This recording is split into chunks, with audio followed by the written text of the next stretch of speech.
vanmôre vir Lindsay, wat vir ons die Sabbat skool gaan doen, sê baie dankie. Sy was eintlik baie siek hierdie week in die bed met bronkietis, en toe ek al vra, het sy onmiddellik ja gesê, en weet julle, dis hoe die kinders van die Here moet wees.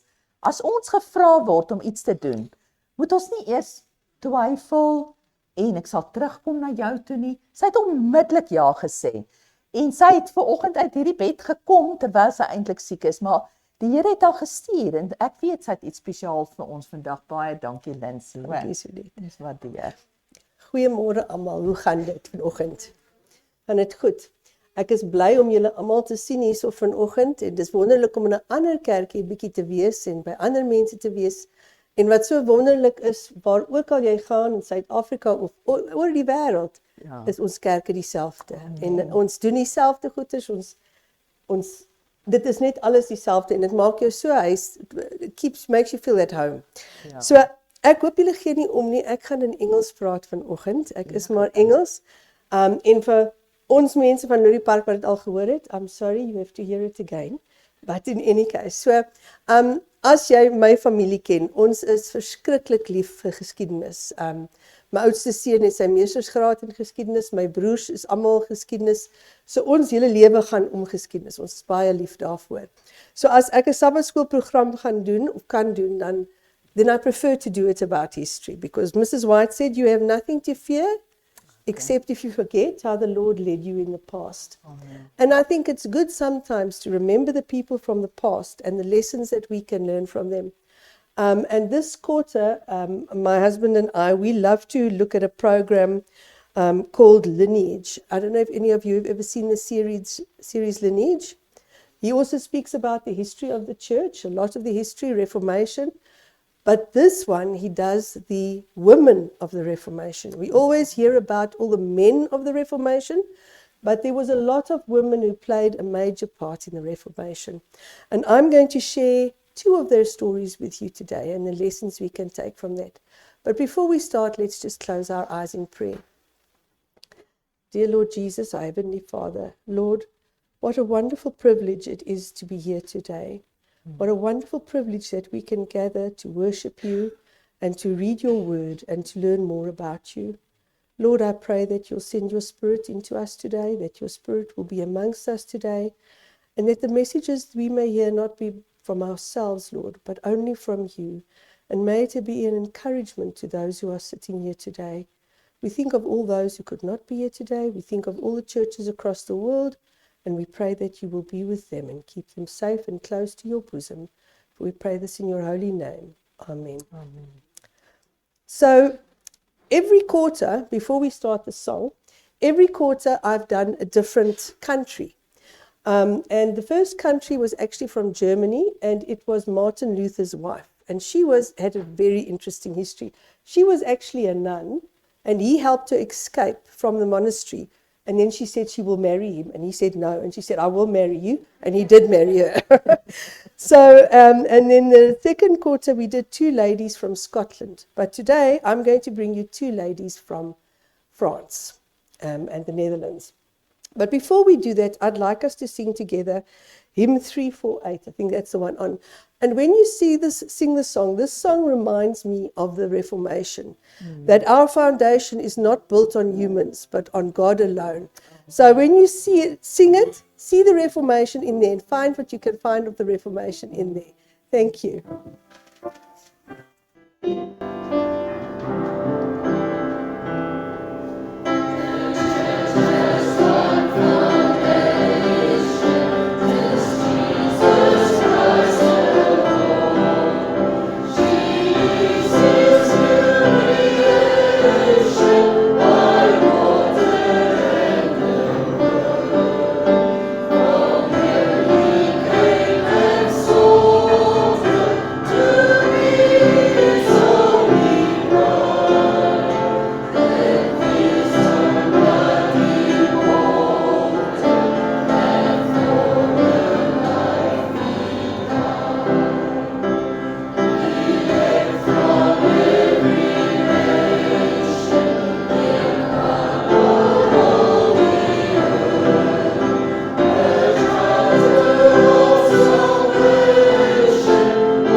Thank you very much. That song puts you in the right spirit, I think. So, as I've mentioned, I'm going to be speaking about two ladies from France.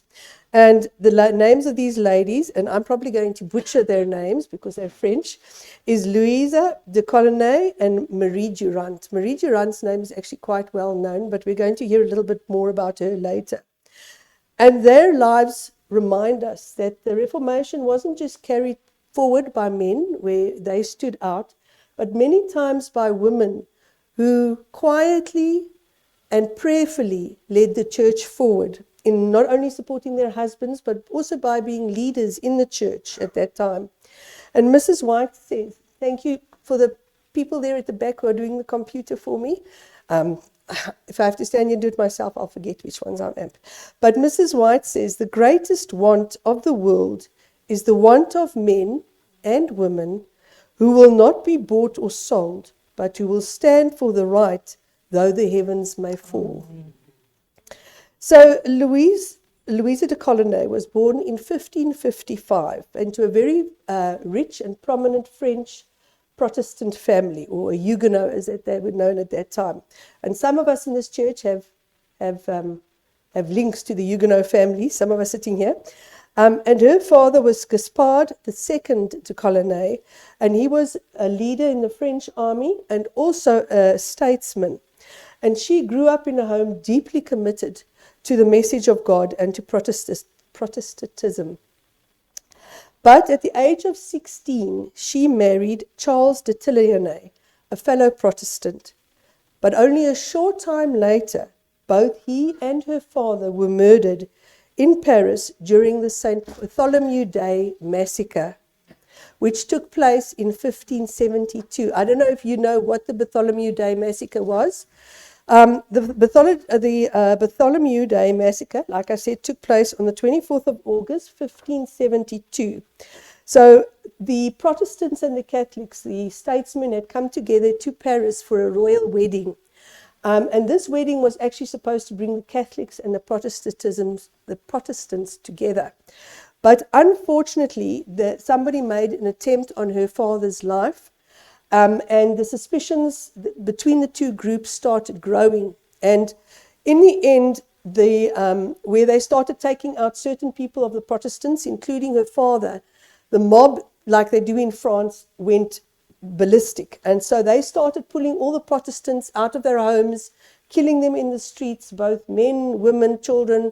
They didn't care who they were killing. And both her father and her husband were killed in front of her. They say between 5,000 and 30,000 Protestants were killed across France in that time.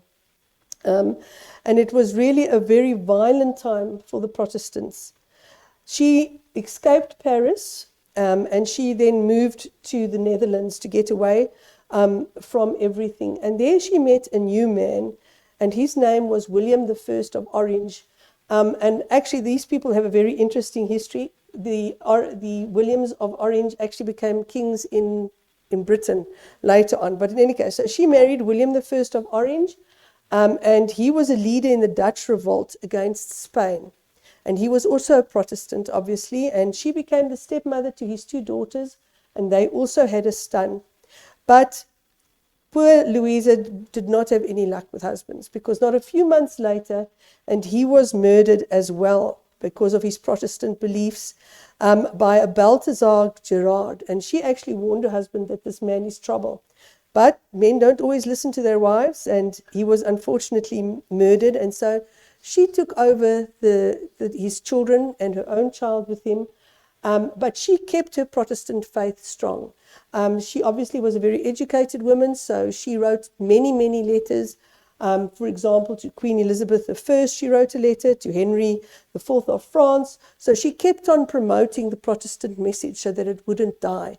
And that was how she contributed towards the Protestant movement.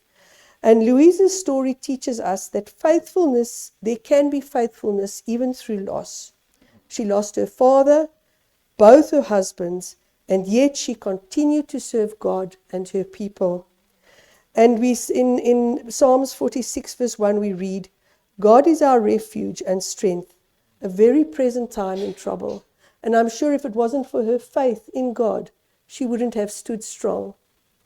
And then we read about Marie Durand, a totally different lady who did not grow up in a rich family, but she was born in 1711 in France, and she also was born into a Protestant family.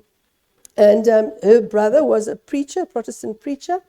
And during that time, they had the revocation of the Edict of Nantes, which made Protestantism illegal in France. But, of course, the Protestants didn't give up. They carried on worshipping quietly together, and she and her husband and her brother kept on spreading the message of Protestantism. However, in 1730, only at the age of 19, she was arrested. And she was put into the Tour de Constance, which is an Aigues Mortes, I don't know, it's wrong, because of the preaching that her brother did and her husband. And as she went into prison, she had learned the same day that they had murdered her husband as well. Now, she stayed in prison for 38 years for nothing more than believing the Protestant message. Marie entered prison already carrying that grief, as I've mentioned, that she learned that her husband had been killed the same day. The prison conditions obviously were horrific. This was specifically a prison for Protestant women, and it was damp, and it was cold, and it was dark, and the women would get sick, and the children had to stay with them, and they slept on straw, and they didn't get food. They had diseases and hunger.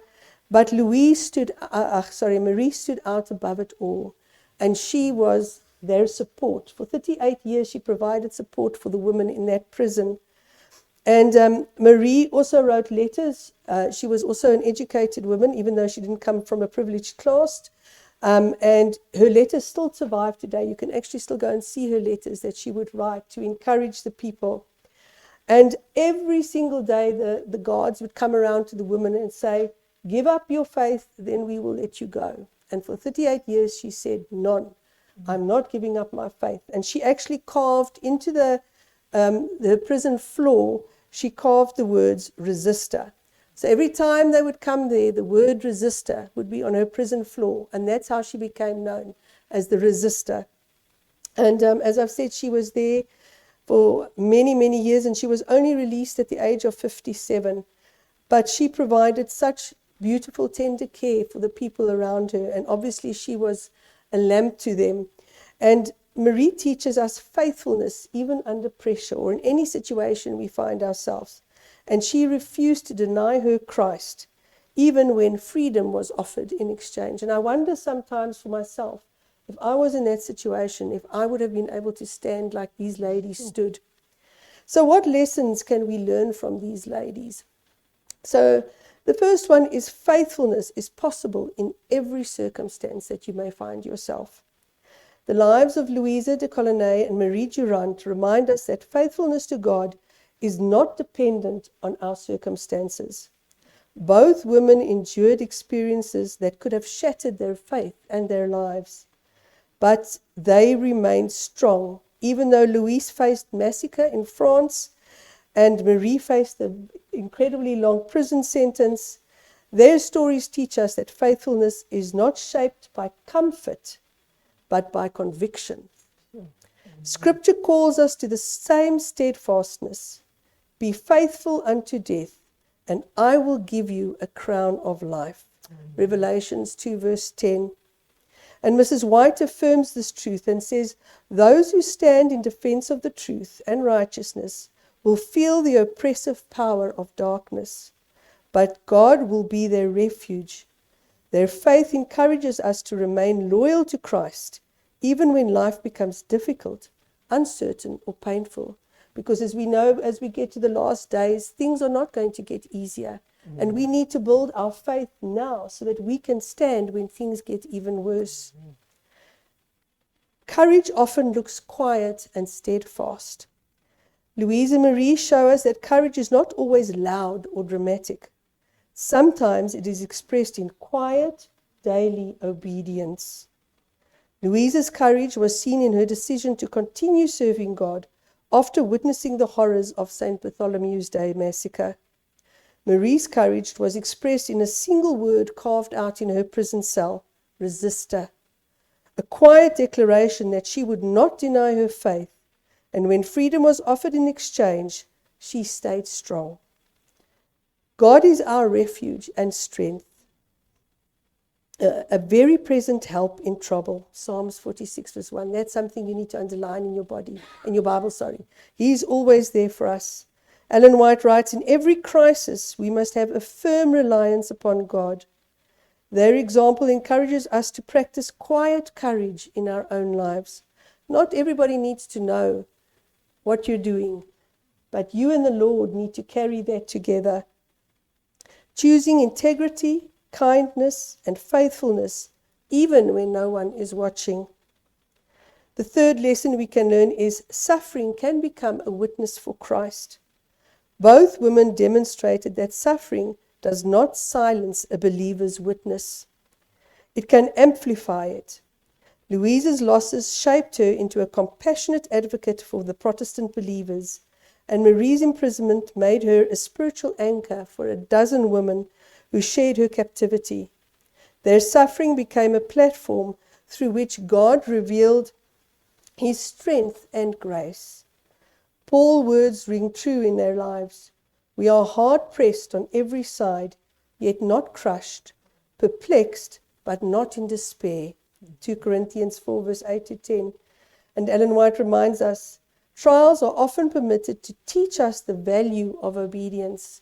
If you think of all the trials in your own lives and you look back at those trials, you can see how God was building your strength. And without those trials, you might not be strong enough to stand in the end. And we need to be thankful for even if the trials that we go through, we know that God is making us strong and giving us the strength to stand. Their stories encourage us to allow God to use our hardship to deepen our faith, to soften our hearts, and strengthen our testimony. When we suffer with trust in Christ, our lives speak powerfully to others. And then finally, scripture and conviction keep us standing firm. Finally, both Louisa and Marie teach us that the Word of God and firm conviction are essential for standing strong in the time of testing. You need to study your Word now. You need to make sure that you have your convictions straight, because that is how you will stand in the times of trial. Both women clung to Scripture when everything else was stripped away from them. Louise through her upbringing and correspondence, and Marie through memorized psalms and shared readings in the darkness of the Tour de Constance, with the women around her, brought hope to those ladies. And in Psalms 119, 105, a very well-known verse, your word is a lamp to my feet and a light to my path. Think how it must have been for those ladies in that cold, dark prison to hear the words of God. And remembering at that time, many of them weren't allowed to own Bibles or couldn't even read the word of God. So Ellen White affirms the scriptures are the great agency in the transformation of our character. Their devotion to scripture gave them strength to resist compromise and to remain faithful. Marie's carved words, resistor, calls us to resist fear, discouragement, and pressure to abandon our truth. Louisa resisted despair even after tragedy, and Marie resisted compromise after decades of pressure. Their lives remind us that in the final crisis and in our daily challenges, only a deep personal walk with Christ will sustain us till the end. Here is the patience of the saints. Here are those who keep the commandments of God and the faith of Jesus. And may we be found amongst those faithful saints one day. And in closing, Louisa de Coligny and Marie Durant did not know that they would be remembered centuries later and be a lesson to those around them. They simply chose to be faithful in the moment that they lived. Their legacy calls us to do the same, to choose Christ daily, to stand firm in our truth, to resist compromise, and to trust in God fully. And Hebrews 10 verse 23, and I'd like us to hold on to this. Let us hold fast the confession of our hope without wavering, for he who promised is faithful. Amen. Wow, wat 'n pragtige verhaal, hè? So, mens wonder of ons geloof so sterk sal wees. Ons gaan nou voor ons afsluit, ons offergawe opneem. Baie dankie, Lindsay. Sluit ons oor. Baie dankie. Van op oor om weer te kan terugbring aan dit wat vir ons gesorg het. Dankie dat ons dit kan doen, tel by Ons gaan nie vandag die sending verhaal luister nie, maar ons gaan nou afsluit en saam die les studeer. En ek wil vir Lindsay sê baie dankie vir daai pragtige verhaal. Mag ons dit altyd onthou. Vas staan in die geloof. Die dinge raak baie erg op die oomblik, maar die Here sal ons deurdra. Kom, ons sluit ons oë vir 'n kort gebed. Dierbare Vader, dankie vir al die seëninge wat ons elke dag uit U Vaderhand ontvang. Dankie dat ons hierdie les kon hoor vanoggend van hierdie twee vroue wat so vasgestaan het in die geloof. Here, en U het vir ons gesê, die Suster White, ons hoef nie die toekoms te vrees nie, tensy ons gaan vergeet hoe die U ons in die verlede gelei het. En as ons vandag stil staan en ons kyk na ons kort lewetjie op die aarde en hoe U ons gelei het, hoe U dag na dag ons gedra het, hoe ons deur moeilikhede gekom het, kan ons net vir U sê dankie Here dat U ons karakters ook gebou het, ons sterker gemaak het en wil U ons help om U nie teleur te stel nie. Wil U ons help om elke dag die stem van Jesus te gehoorsaam. En Here, ons bid vir ons spesiaal vir ons kinders, hulle wat nog in hierdie wêreld is, Here, wat al die lekker van die dinge wil geniet. Ons bid, Here, dat U steeds naby aan elkeen van hulle sal wees en sal bly, en dat U hulle ook so sal lei. In Jesus naam vra ons dit. Amen. Ons sal nou skei vir die studie van die les. Baie dankie.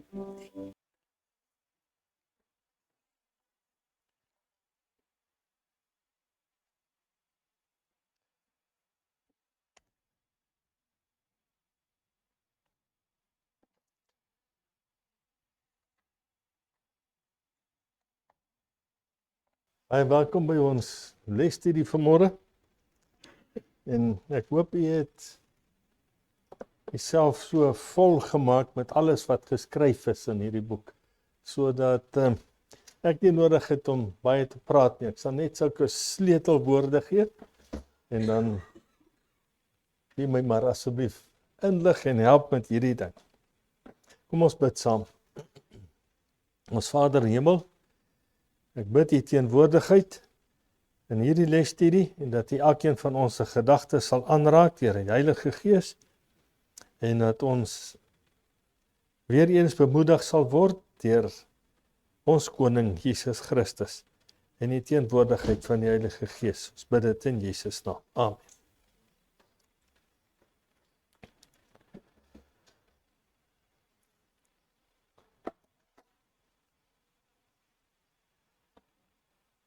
Een vraag.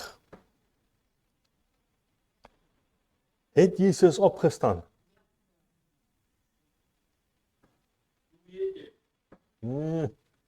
Had net 5 geantwoord. Jesus opgestaan? Seker? Almal? Goed. Waarom is ons nog hier? Om die evangelie van vrede doop en liefde te verkondig en te vertel dat hy gaan kom en dat dit verseker definitief is.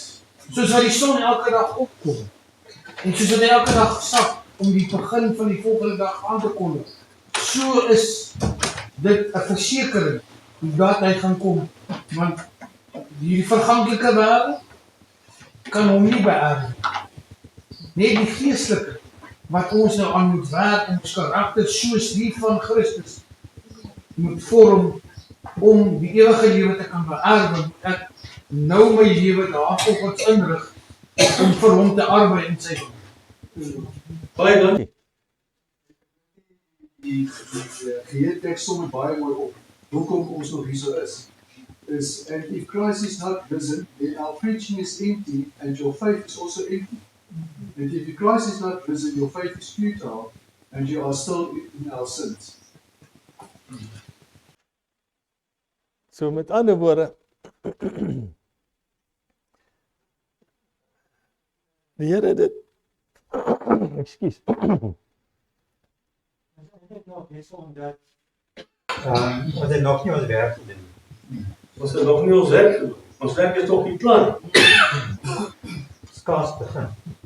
Skaars begin. Ja, Ek dink ook dat ons we're not still here because Jesus hasn't finished doing his work in us.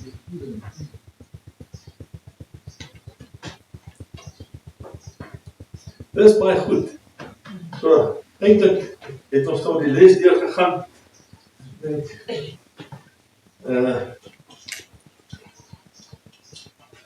Pieter, kan maar die preek begin. Hoe gaan dit vandag? Maar dit is 'n ongelooflike onderwerp. Jy weet Armin as hy sy lesstudie aanbied, dan het hy begin met daar is krag in die woord. Daar is krag in die woord. Die woord is die Bybel. Daar's krag in die woord, die geskrewe woord, en daar's krag in die lewende woord. So as hy nee, ons begin dit weer so. Wanneer het u en ek gehoor dat Christus gesterf het en opgestaan het?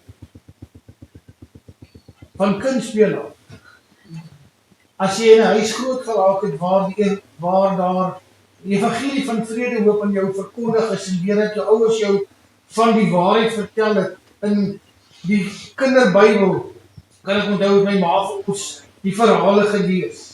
En so het ons in Sabbatskool en by die kerk dit geleer en gehoor van die getuienis van die waarheid uit ander mense se monde uit, sodat dit op die oor val van die een wat dit wil hoor en deel maak met sy leven. 100%. Ek stem met jou 100% saam, my broer, maar daar is nou 'n ander kant van die prentjie ook. En ons noem dit afgoderry. Heidene. Dadelik is daar twee verdeling. Een groep glo so en die ander groep glo so.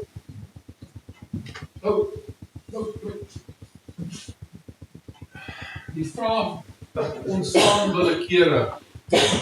Dit wat jy genoem het. Jy het genoem van afgoderry en ongeloof en allerhande sulke goeders.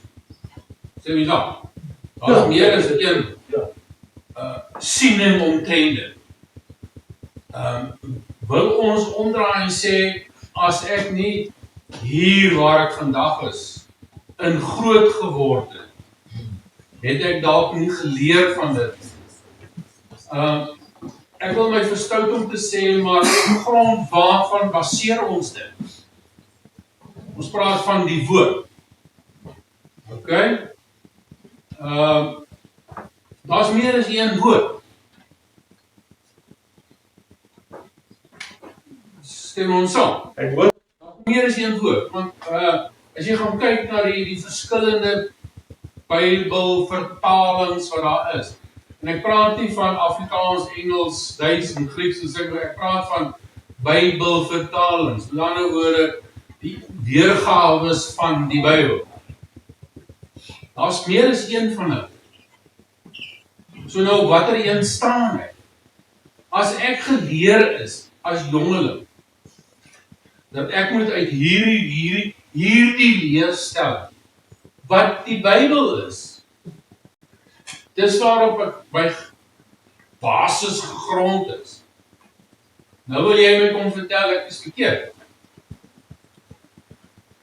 is jy reg? Volgens my is ek reg. Ok, daar het ons al klaar die volgende ding. Net gou so voor. Ek dink ons moet net versigtig wees dat dit's nie volgens ek. So the authority must be absolute. And I am not an authority, I am subjective.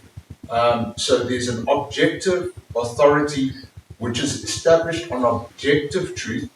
So stealing is wrong, universally and timeless. It doesn't matter which age, which generation, which culture. You don't have to tell somebody, even though a thief may justify his thieving, steal from him, and he's going to appeal to what? You stole from me. On what basis, you say to the thief? No, stealing is wrong. He's appealing to a Judeo-Christian worldview. And morality is objective, it's not subjective. So the point, and that illustration that I just gave, it just proves that. So the point is, we must not appeal to ourselves or to any other, but to an objective truth. Because there's not truths, there's no plurality. Now the world is in this plurality business, and this is why, even in Paul's time there was this problem. But we have to be careful that the ideologies that are competing out there need to be answered by the truth. And we need to show the fallacy behind all of those. And that's why we have to know our Bibles. That's why we have to also, concerning specifically this resurrection story, the present truth. Let me just read 1 Peter, second epistle of Peter, chapter 1, verse 12. For this reason, says Peter, I will not be negligent. Please note, I will not be negligent. And he says, he uses an emphatic way of stating it because he states it in the negative. I will not be negligent. To remind you always of these things. What are these things, Peter? Please tell me. Though you know and are established in the present truth. So, established in the present truth, he still reminds them. The point is today, we have the state of the dead, which unfortunately is not understood. So when people read chapter 15 of Corinthians, which we've studied this week, it's warped and it's twisted. The Bible and the Bible only. If you truly are a Protestant, your only authority in your life is the Bible and no other book. That's it. Finish and cloth. And that's where there are these two women that stood by that motto, even though it cost them 38 years of their freedom. Heeltemal reg. Ek wil net aansluit by wat hy gesê daarso is. Ek bedoel hier praat Paulus net 'n tyd nadat hy was die apostel wat gekies is die Here om 'n apostel te word. Maar selfs in sy tyd was daar al twyfeling oor hierdie persoon wat hulle gesê het opgestaan. Nou so mooi dink is as jy na heiding toe gaan, as jy dood is jy dood. En hulle weet wat gebeur met soos die les sien, so hulle weet wat gebeur met 'n liggaam. Hy word liquid en dan word hy stof en dan is weg met hom. So om na so 'n persoon te kom en vir hom te sê, weet jy so maar God wat ek aanbid, het lewend weer opgestaan. Hoe verduidelik jy dit as jy nie fisiese bewyse daarvoor het? En soos Duif sê, die enigste wat jy het gesê, geskrifte, dinge wat vooruit voorspel was, dat dit sal gebeur het. En hierdie persoon wat hulle nou voordoen as die Messias, dit het met hom gebeur. Dis hoekom hy God is. So jy kan verstaan hoekom hierdie moeilike ding was om vir ou te verduidelik wat nog nooit dit gehoor het nie. Heeltemal reg. Maar as nog 'n ander sy ook in die situasie dat die Heilige Gees van God, die trooster, wat die leser van die woord van God se gedagtes beïndruk, omdat dit 'n oortuiging te maak, moet dit die Gees van God wees. Want dit kan nie jou wil wees nie. My wil is om te ondersoek en daarin te delf.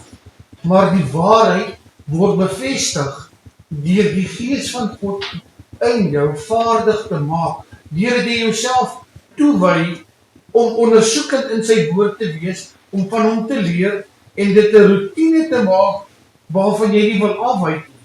Gaan die Gees van God jou rig en lei om in die waarheid te bly. 100%. Ek gaan gou 'n vraag vra. Hoeveel mense het vir die Nuwe Lewende Vertaling Bybel gesterf?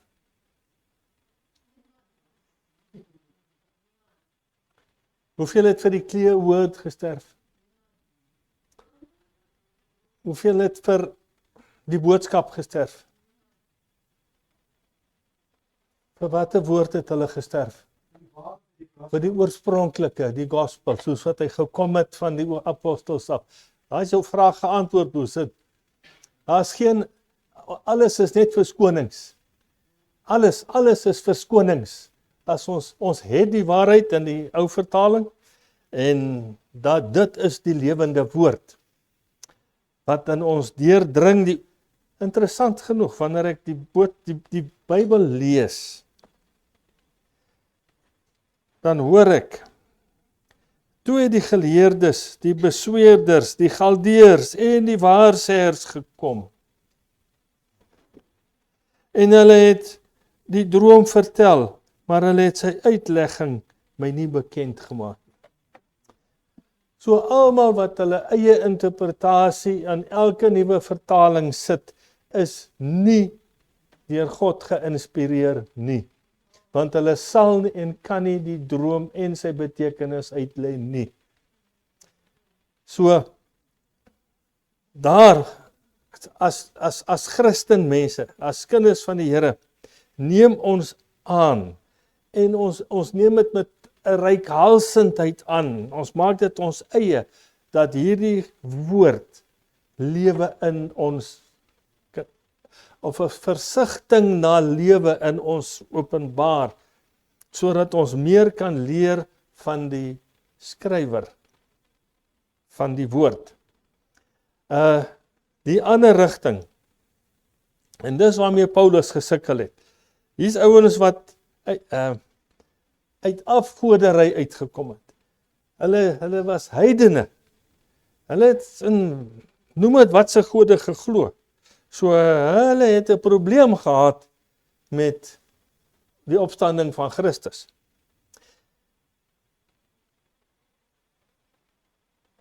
Hoe gaan u aan my kan verduidelik? As ek nie as 'n Christen groot geword het. Hoe gaan u aan my verduidelik dat Christus opgestaan het?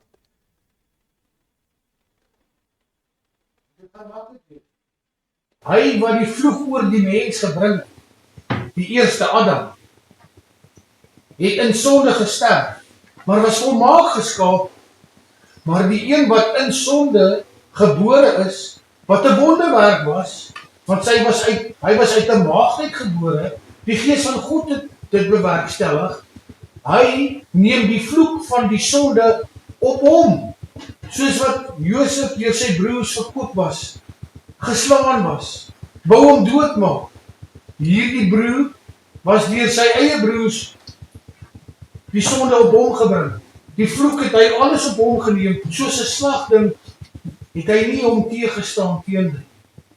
En hy het aan die kruis vir ek en jou die vloek op hom geneem. So as ek daarin glo, neem ek die vloek wat nou op ons is van sonde, neem ek nou as ek Christus aanneem, neem ek nou die vloek wat hy vir ons nou dra, vat hy van ons af weg. En ek kan in vryheid na hom toe kom. So dit is so maklik dat 'n kind dit moet verstaan. Dit moenie 'n ingewikkelde situasie wees nie, want wanneer dit ingewikkeld is daar iemand wat dit vir jou vertel dat dit moeilik is. Om die evangelie van vrede, hoop en liefde aan te neem, moet uit liefde uit wees vir my God en vir my naaste. En daarin is die gebooie van God aan vasgevang. So, dit kan nie moeilik wees nie.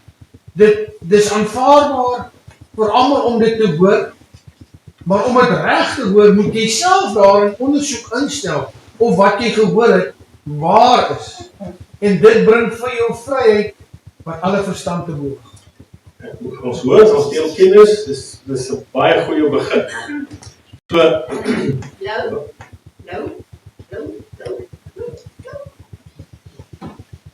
Daar is soveel ooggetuies en is geskiedkundig neergeskryf. Die Here wat opgewek was hier vir nog 40, nadat hy na sy vader toe weer afgekom, 40 dae was hy nog op die aarde en hy het voor honderde mense. Nie een persoon of 2 of 3 of 4 nie. Hy het voor honderde mense verskyn. Daar is onweerlegbaar, dis geskiedkundig, dis opgeteken. Okay, Dave? So ek dink dis baie goeie vraag, want hoe en waar begin 'n mens? En nie almal se beginpunt is dieselfde. Daar's Hindus, daar's Moslems, daar's mense wat agnosties is, atheists and so on. So the answer lies in Hebrews 11 verse 1. And it says there, now faith is the substance. Now we're speaking about the faith. The faith is the Christian faith, okay? Now faith is the substance of things hoped for, the evidence of things not seen. I'm going to repeat, evidence of things not seen. Before you go to the unseen, our faith is established on evidence. Now that implies that there is to be seen signs that are clearly left that give one the faith of the things that you cannot, or the claims of the Bible that have not yet materialized. Right?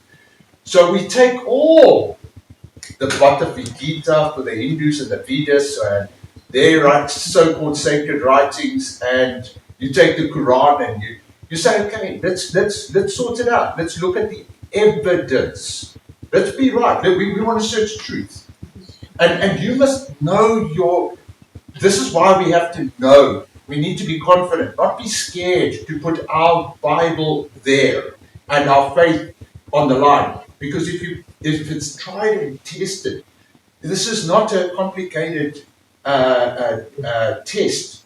And we go through it, and then whichever one lives to the claim, and we get the evidence from searching their own writings that it's false or there's contradictions, well then, sorry, there cannot be all roads lead to the same place. There has to be an absolute, and the absolute will be seen in the evidence that it dictates. Our word is not based on mythology like the Hindus.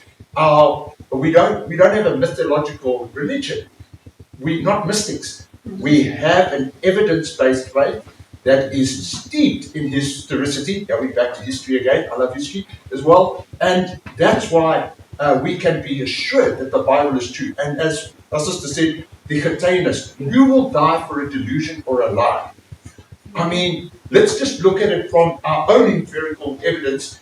Somebody will lie, and then when he's threatened, suddenly he tells the truth. Yeah. So if that is human behavior today, I can surely take it that those people, except for John the Revelator, they were ready to die, and Peter upside down, crucified for a lie. No, that doesn't make sense. You see? Yeah. What you say? Kevin?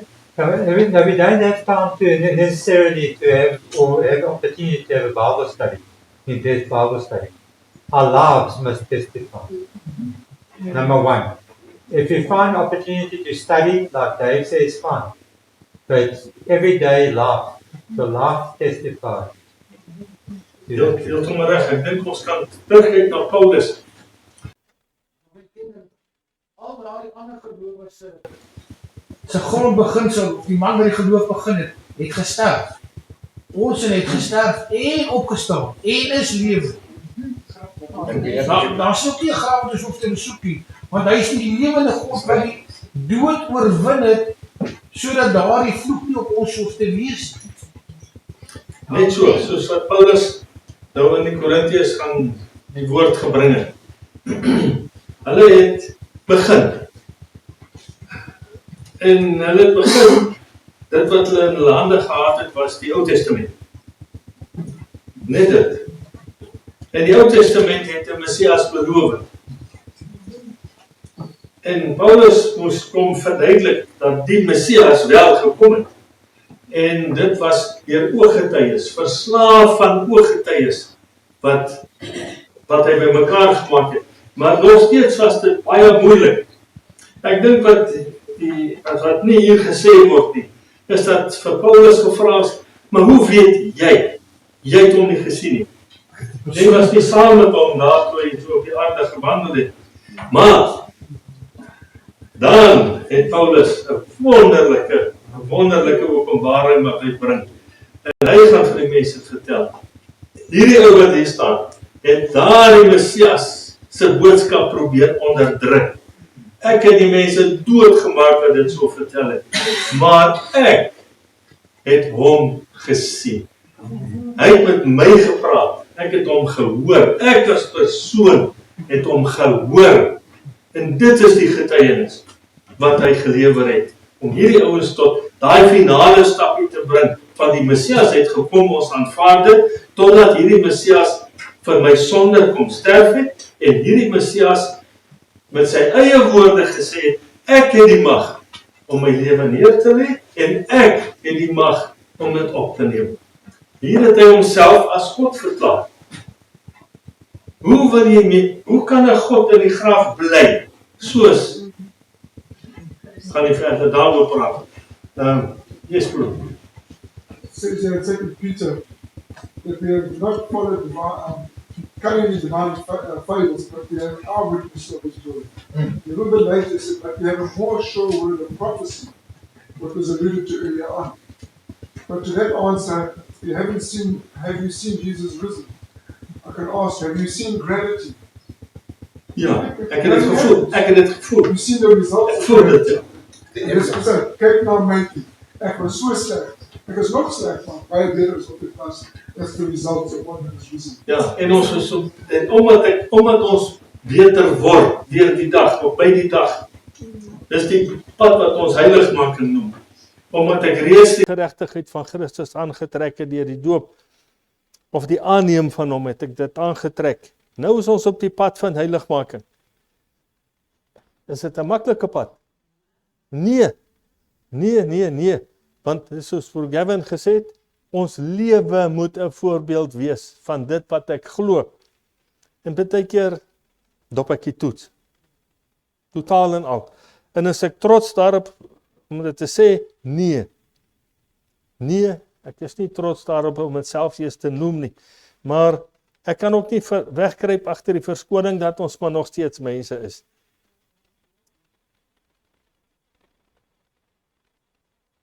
Ons is nog nie in die hemel nie. So ons kan foute maak. Maar tot vandag toe het ons 'n geleentheid om ons foute reg te maak.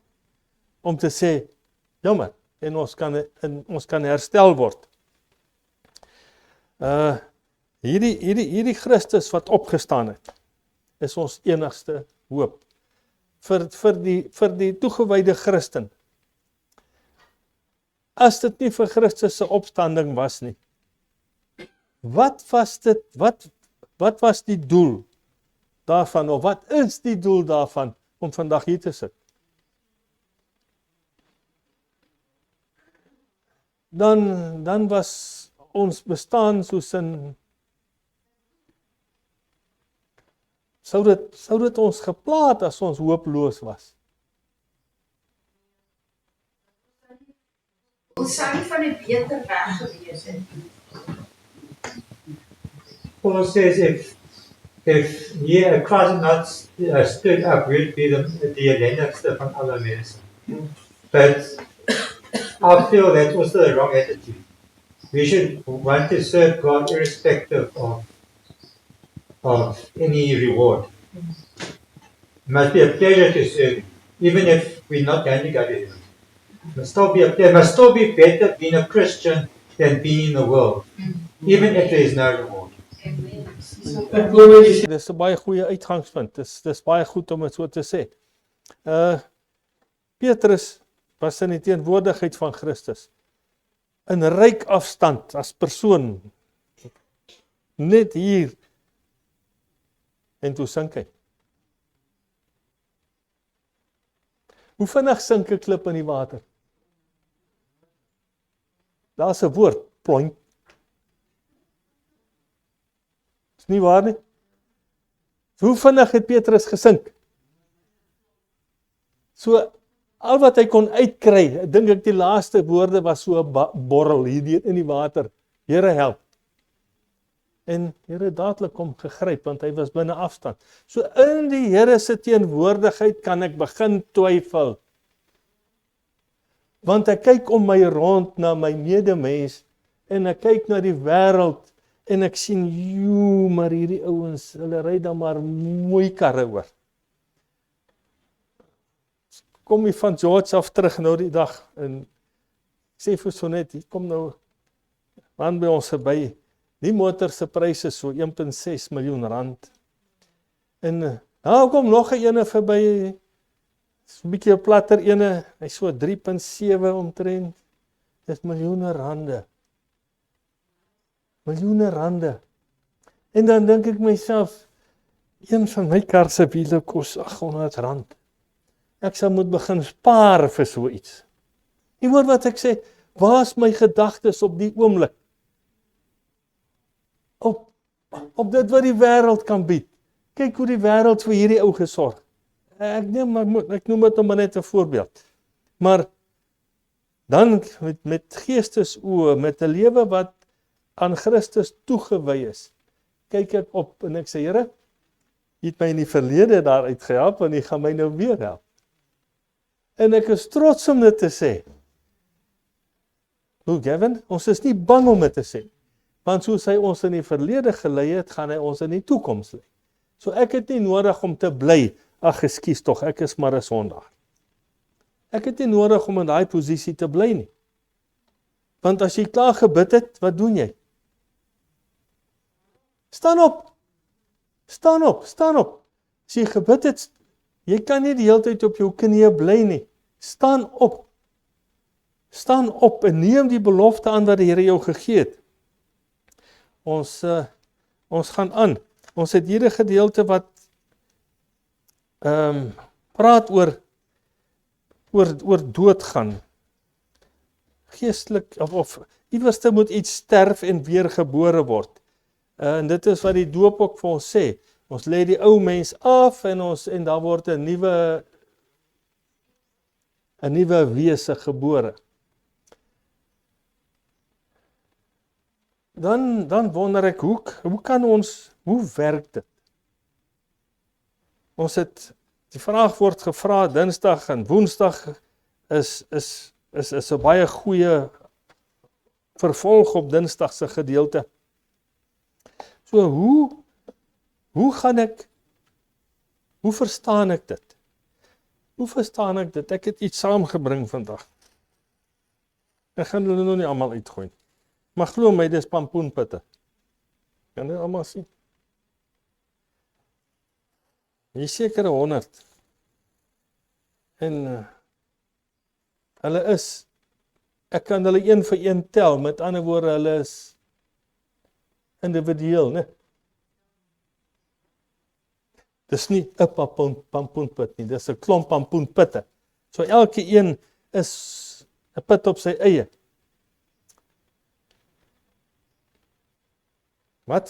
Wat gebeur met hierdie pakkie pitte as ek dit daar in die vrieskas bære, vergooi dit daar op die kas, daar bo op die kas, en dit bly daar vir 30 jaar en ek haal dit af en ek kyk daarna. Het dit iets gedoen? Gevrot. Ja, droog geword. Maar as ek hierdie pampoenpit vat en ek plant hom, ek sit hom in die grond, dan sê ons, hierdie pit gaan dood. Hy word iets anders. As hy nie geplant is nie, kan hy niks anders word nie.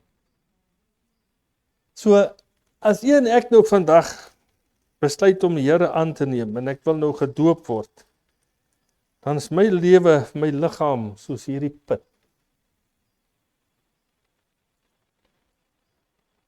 As ek die water ingaan, gaan ek dood.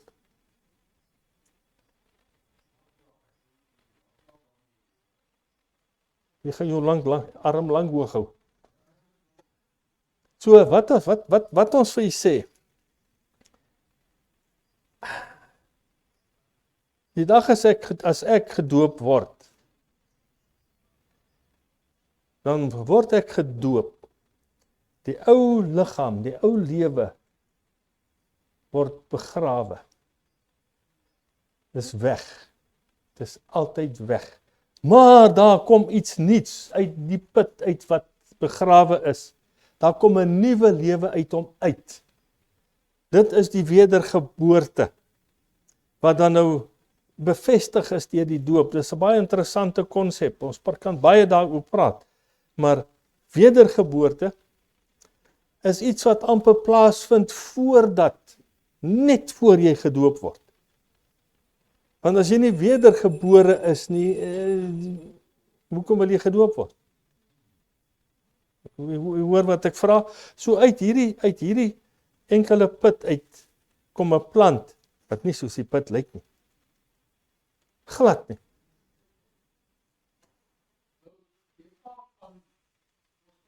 Die pitplant. Druk ek hom in die grond. Los ek hom daar. En nou gaan daar vrug opkom of ding gaan opkom of iets gaan groei. Stem ons saam. Ja. Nee. Dankie. As jy die ding plant, moet jy iets doen. Jy moet werk. Jy moet water kry. Hy moet in die regte grond geplant word. Anders gaan hy pampoenput nie gaan kom nie. Nie die geestelike lewe nie. Dan is dit nie ek wat hom water gee nie. Dis die Heilige Gees wat water gee en wat groei. Ek wys na die put self. In my fisiese lewe, as ek 'n pampoenput plant, dan verwag ek 'n pampoen. Ja, maar as jy nie train dit, gaan daar nie 'n pampoen opkom. Dis reg. Ek het werk as ek die fisiese ding dan moet werk gedoen word. So is in jou geestelike lewe. As jy nie bereid is om die pampoenput te plant en om met hom te werk nie, dan hoe verwag jy moet daar vrugte wees? Ek is die put. Ja, want ek is die put. So ek gee myself oor om geplant te word. Ek gee myself oor aan Christus. Dan moet werk gedoen word. Dis nie net 'n arbitreëre ding wat jy doen en sê, okay, nou is dit gered. End of the story. Nou kan ek maar terugsit en gaan dit goed gaan. As jy gedoop word, dan kry jy... Hy is besig om homself te probeer oortuig. Kom ons begin hier en dan gaan ons... As hy dood is, dan word hy ding, hy goed al outomaties. Want as dit nie gebeur nie, is hy nie dood nie. Want hy was nooit geplant. Heeltemal waar, né? As jy nie doodgaan nie, dan is jy nie geplant nie. En as jy doodgaan, dan jy gaan daar jy goed te doen. Dan gaan daar iets uitkom. Ja. So met ander woorde, as die ou mens moet sterf, sodat die nuwe ene kan kom. As die saad in die sitkamer geplant word, jy hoef nie te laat gooi nie. Okay, wat is het? I think it's important to remember, as I hear what Sydney says, is that when you plant a seed, firstly, for that seed to grow, maybe it's the common not, but it needs to get water and sun and love. Okay. And we get that from the Holy Spirit. But we need to study. We need to daily give our life to the Lord. We need to die to ourselves, to open ourselves to the inworking of the Holy Spirit so that we can grow. If we don't, we're not going to grow. But the plant grows slowly. It doesn't be planted today and grow to be beautiful pumpkin plant. It takes time to grow, and I think we need to realize that the Lord knows it takes time for us to grow. He gives us that opportunity to grow. But we have to plant ourselves in every day so that we can grow. He doesn't expect us to jump to a plant. He knows it's going to take time. And that's why He has a covenant, because He's giving us all the time to grow and to reach out and help others grow. Dis heeltemal reg. So ek moet geplant bly waar ek water kry en waar ek voeding kry sodat ek kan groei. Maar nou kom die duiwel. En hy sit hier 'n genetically modified put. Hy lyk dieselfde. Hy lyk presies dieselfde. En glo my vry, ek het dit probeer. Ek het hom geplant. Die plant kom op. Pragtig, dit groei. Ek het mielieplante geplant, mielies geplant. Sulke hoë, dit groei. Geen vrug nie. Die vrug verspotte, verwronge, daar's nie vrug nie. So, ons moet gedurig weer waak en bid, sodat ons nie geneties gemodifiseer raak, dat ek soos die wêreld wil lyk, terwyl ek hier in die kerk, soos die kerk moet lyk. Ek kan nie die wêreld omarm en hier in die kerk kom sit en 'n boodskap verkondig, dat Jesus Christus het opgestaan, maar in my lewe is daar geen vrug. Presies wat Will Kevin gesê het. So, ons tyd is haas verstreke. Ek het hier op Vrydag se gedeelte 'n stukkie weer met rooi onderstreep. Ek bly maar by die rooi. Die goddelikheid van Christus is die gelowige se versekering op die ewige lewe. Die goddelikheid van Christus is die gelowige se versekering op die ewige lewe. Ek het die mag om my lewe af te lê en ek het die mag om dit op te neem. Dit is die God, dis die God wat ons aanbid en dis die een wat vir my gesterf en opgestaan het. Hy sê, ek is die opstanding en die lewe. Wie in my glo sal leef al het hy ook gesterf. Net so. En elkeen wat leef en in my glo sal tot in ewigheid nooit sterf nie. Met ander woorde, ek bly geplant in Christus. En dan is daar nie einde nie. Ja, dis 'n ewige lewe. Die regverdiges wat ten tye van daardie gebeurtenis lewendig is, dis nou die wederkoms, sal hemel toe gaan sonder om ooit die dood te smaak. Maar die wonderwerk wat Christus op die punt gestaan het om te doen, naamlik om Lazarus uit die dood te wek, sou 'n demonstrasie wees om te toon hoe dat al die regverdige dooies eendag uit die dood gewek sal word. Op die einde van die dag is daar 'n trompet wat gaan blaas. En die Here in wie ons geglo het, sal met die stem van 'n aartsengel roep en die grafte sal oopgaan. En die wat reeds gesterf het, sal eers opstaan. So, die Here wat ons dien, ons Here leef vandag. En dit is die hoop wat ons het. Daar's geen ander hoop nie. Maar kom, as ons dit moet verduidelik, kom ons begin by die begin. Daar is 'n Messias. Daar is 'n Messias. Ons gaan nie dadelik by sy dood begin. Ons gaan begin met die Messias wat verkondig is en wat gekom het. En dan wat gedood is en dan wat opgestaan het. Ons gaan nie begin vat en einde toe werk. Maar kom ons dank die Here vir 'n goeie les, 'n goeie plan en daar is sekerlik besluite wat gemaak is al reeds vandag weer om nader aan Christus te kom en om meer en meer soos hy te wees, om nie geneties gemodifiseerde vrug te probeer dra nie, maar om die ware vrug te dra. Kom ons bid. Vader in die hemel, dankie vir die wonderlike goedheid, die genade en die liefde. En dankie Here vir elkeen wat hier is vandag.